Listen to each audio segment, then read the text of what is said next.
बंधनम् एवमादिषु तीर्थेषु भ्रमणयितस्ततः।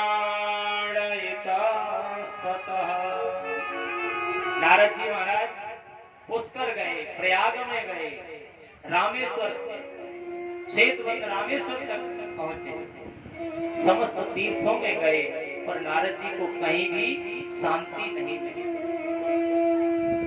जब नारद जी को शांति नहीं मिली तब नारद जी ने विचार किया कि अब यहाँ मुझे कुछ नहीं मिलेगा, मुझे शांति कैसे मिलेगी। बाबा मैंने बहुत प्रयत्न किया। तो सनत कुमारों ने पूछ लिया कि भाई नारद, तीर्थों में जाकर के भी तुम्हें शांति नहीं मिली, क्यों नहीं मिली? बोले महाराज, तीर्थों में जब मैंने संतों के आश्रम पर जा करके देखा तो बड़ा कौतूहल मिला। संतों के आश्रम पर जब मैं गया तो एक आश्रम को मैंने झांक करके देखा तो आश्रम पर लिखा था ब्रह्मचारी जी का आश्रम।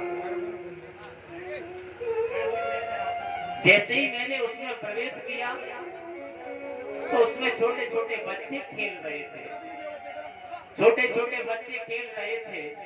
तो मैंने पूछा ये बच्चे किसके हैं? तो एकदम से अंदर से किसी महापुरुष ने कहा कि भैया ये ब्रह्मचारी जी महाराज के बच्चे हैं। विचार करो महाराज, जो ब्रह्मचारी हो गए और बच्चे उनके खेल रहे हैं तो काय के ब्रह्मचारी रहे। आगे मैंने और आश्रम पर जाकर के संतों के यहाँ देखा तो संतों के यहाँ लिखा था त्यागी जी महाराज।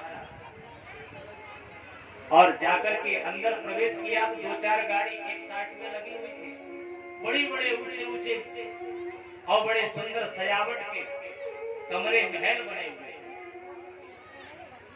तो महाराज त्यागी जी महाराज होकर के इतना सारा वैभव, मैं तो देख करके दंग रह गया।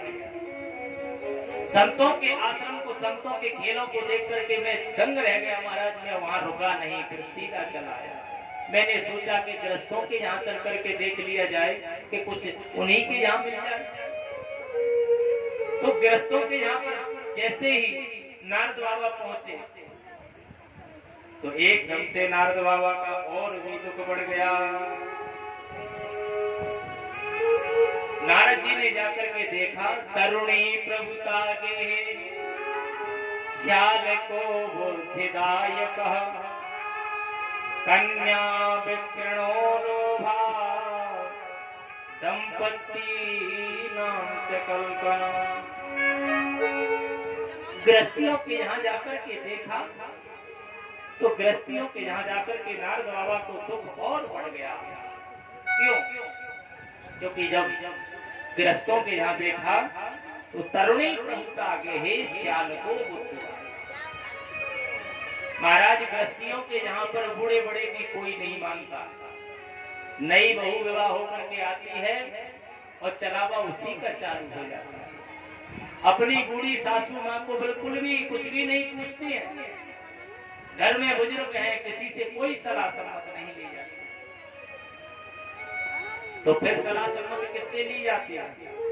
बोले ससुराल से साले साहब को बुलाया जाता है और उसी से सलाह ली जाती है। पर भैया देखो, जिसके घर में नव युवती की चलती है वो तो कोई बात नहीं, नई बहू पढ़ी लिखी हो, बढ़िया मैनेजमेंट करे, अच्छा रहे, अच्छा घर चलाए तो उसमें कोई गलत बात नहीं। पर जिस घर में साले साहब की बात माननी जाती है उस घर का परिणाम क्या होता है? परिणाम आप लोगों के सामने है।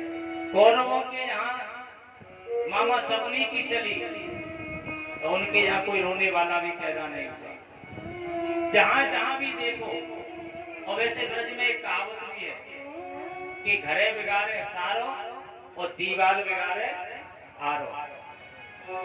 इसलिए घर में महाराज साले साल की नहीं चलनी चाहिए। तो ये मुझे दुख हुआ बहुत ज्यादा।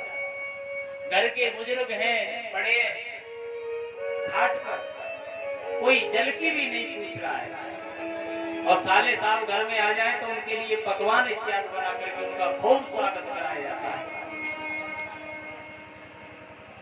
महाराज मैंने तो इस तपस्वियों को देखा, तपसी धनवंत दरिद्र ग्रही